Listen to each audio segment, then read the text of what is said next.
오늘이 벌써 올해 마지막 날 12월 31일이 되었습니다. 올 한 해 동안 저희 락터를 사랑해주신 구독자 여러분들, 그리고 주변에 계신 모든 분들, 격려해주신 분들, 또 지적해주신 분들, 모든 분들께 감사의 말씀을 드리며 다사다난했던 한 해를 잘 마무리하시고 내년 1월 1일, 2020년 1월 1일에도 저희들 락터는 계속해서 달려나갑니다. 여러분들의 격려와 그리고 채찍질을 맞아가면서 최선을 다해서 좋은 방송을 할 것을 다짐합니다. 새해 복 많이 받으시고 올 마지막 날 좋은 시간 가지시기 바랍니다. 감사합니다. 반갑습니다. 락터 이재준입니다.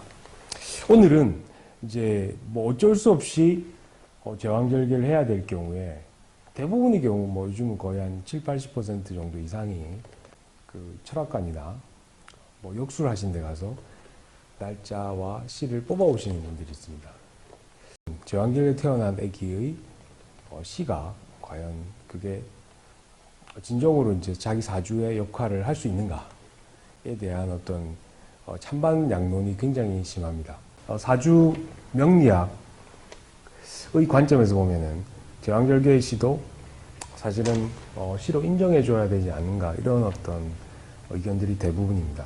2~3년 정도를 사주를 혼자서 공부한 적이 있습니다. 그래서 기본적인 아주 사주의 어떤 근원이라든지 사주의 구조, 그 다음에 원리, 이런 것들을 저도 기본적으로 보긴 봅니다. 그래서 말도 되지 않는 그런 사주나 시를 잡아오시는 분들도 있습니다. 그러면 명리학, 그리고 우리가 사주 명리학은 과연 어떤 철학을 가지고 있는 것인가? 제가 간략하게만 설명을 드리면, 사주 명리학의 가장 기본적인 설명은 태어난 연, 월, 일, 시에 따라서 그 태어난 아기의 기본적인 성격이나 성정이나 마음이 결정된다는 의미입니다.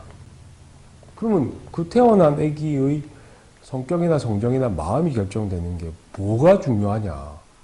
뭐 숙명론자들의 입장에서 보면 그렇지만은 사실은 자기 인생을 개척하고 뭐 세상은 내가 열심히 한 거에 따라서 어떤 식으로 변화시킬 수 있다 라고 생각하시는 분들의 입장에서 보면 사주 명리학이 탐탁지 않을 수도 있습니다. 그런데 이제 이거는 참조의 학문이라고 생각하시면 되고, 그러니까 성정이나 성격이나 마음이 태어난 연월 일시에 의해서 정해진다 그러면 이 사람이 자라면서 어떤 상황들을 결정을 하게 될 때, 우리가 보통 인생은 매번 일어나는 선택의 기로에 서서 그 어떤 선택을 하는지가 자기 인생을 결정한다라고 되어져 있습니다. 그래서 우리가 어떤 결정을 하게 될 때, 어떤 선택을 하게 될 때 그 마음이나 성정이나 성격이 굉장히 큰 역할을 하는 것은 무시할 수가 없습니다. 그래서 자기 어떤 사주팔자를 미리 안다고 해서 운명이나 또는 뭐 모든 것들을 다 알 수 있지는 않지만 이 사람이 결정하고 선택하는데 자기 어떤 사주팔자가 영향을 미칠 수 있기 때문에 이런 것들이 모이고 쌓여서 결국은 그 사람 전체의 인생을 만든다라고 생각하는 게 사주 명리학입니다. 물론 그 부모가 누구냐, 그리고 그 주변의 형제 자매가 누구냐, 그리고 태어난 자기 자식이 누구냐, 그리고 그 주변에 친하게 지내는 친구와 친인척들이 누구냐까지도 사실은 서로 영향을 서로 주고받기 때문에 그런 부분들까지 다 체크를 사실 하는 게 사주 명리학의 굉장히 중요한 요소라고 할 수 있습니다. 단순히 그 사람의 사주만 가지고는 이야기할 수는 없는 것이죠. 그래서 복잡하긴 한데 어쨌든 간에 기본 원리는 그런 것이고, 그래서 왜 그러면은 태어난 그 순간에, 그 시간에 또는 그 날짜에 자기 어떤 성정이나 성격이 정해지느냐라고 하면 우리가 그 정해지는 요소에는 세 가지 큰 요소가 있습니다. 천, 지, 인이라는 게 있습니다. 천이라는 게 뭐냐 하면 아기가 태어날 때 처음에 호흡을 하게 되죠. 호흡하게 되면 그 공기를 들여 마시면서 이제 응애하고 울게 됩니다. 그게 천이고, 그 다음에 지는 엄마 뱃속은 물속에 있기 때문에 무중력 상태에 있다가 아기가 나오는 그 순간 지구의 중력의 영향을 받게 됩니다. 지.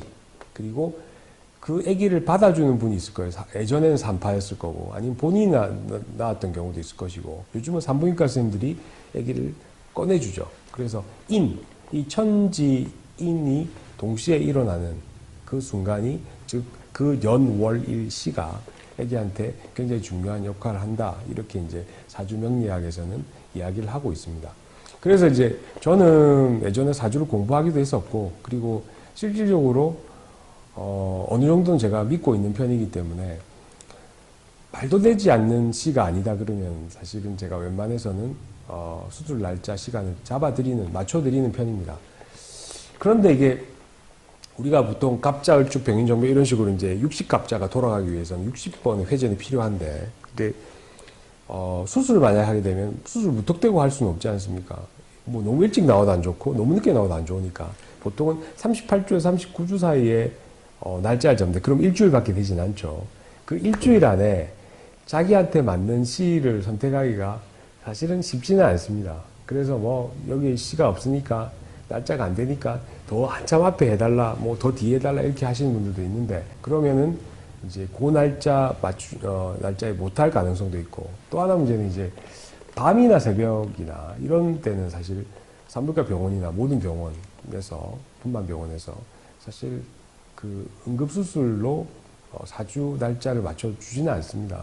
그래서 그런 시간들을 빼고, 그 다음에 아기가 나와서 별 문제가 없는 요 시간대, 날짜대에 그 좋은 시간을 뽑아내기가 사실은 그렇게 쉬운 문제는 아닙니다. 근데 만약에 그런 시가 있다 그러면 되도록이면은 저는 이제 맞춰 드리려고 하는 편이고, 그 시가 너무 이상하다 그러면 한 군데에서 정하지 마시고 한 두 군데, 세 군데 정도를 다니시면서 거기서 공통 분모를 뽑아낸다든지, 아니면은 거기서 괜찮은 시간을 하나를 뽑아서 하시는 게, 한 번 정해지면 절대 바뀌지 못하기 때문에 아기 사주의 결정은, 만약에 명리학적인 입장에서 사주시를 잡는다고 하시면은 신중하게 잡으실 필요가 있다는 것을 알려드립니다. 감사합니다.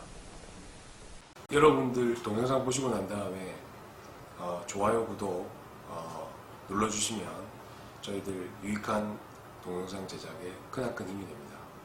뭐 거기다가 알림까지 설정해 주시면 더욱 감사하겠습니다. 감사합니다.